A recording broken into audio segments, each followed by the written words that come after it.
Go with a quadruple review. First up is Namco's Tekken 3. Many are hailing it as the best fighting game of all time. I don't know about that. Tekken 3 is a very good game though. It's packed with all sorts of modes, one of which offers side-scrolling play. The control gets an A, difficulty gets an A, and design gets a B. Tekken 3 is refined, but not revolutionary. Fighting game fans should buy it as soon as they can. Sony recently announced that it will continue the Blasto series even after the poor first installment. This was before Phil Hartman's death, however.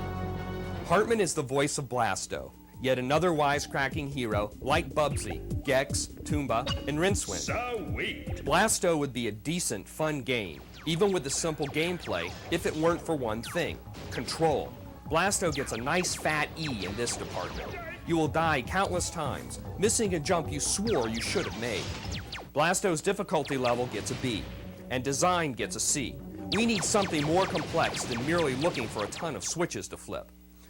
Moving on, Eidos Interactive, the ace publisher of Tomb Raider 2, brings shocking disappointment with Death Trap Dungeon. No scantily clad babes can save this game from its low sales destiny, proving that males don't just think about one thing when buying a game.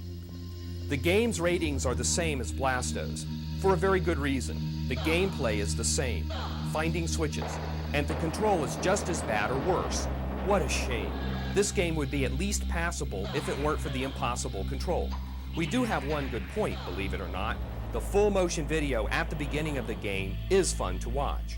Lastly, Capcom scores points with PlayStation RPG fans with the charming Breath of Fire 3. Disregarding full motion video, the game is better than Final Fantasy VII, though not as good as Wild Arms.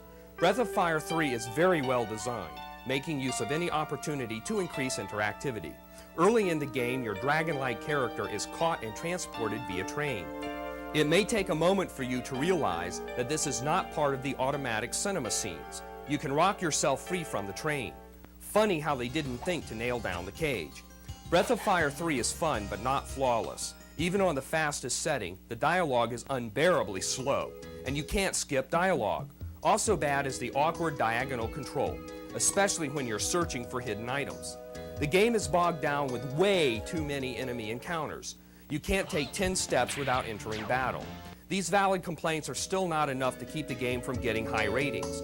B's for control and difficulty, and A for design. Here's one last example of that great design. When Bunyan catches you stealing from him, he punishes you by forcing you to chop his logs. If only he knew how much fun this was. Of course, chopping logs in games is a lot more fun than chopping them in real life. So there you have it.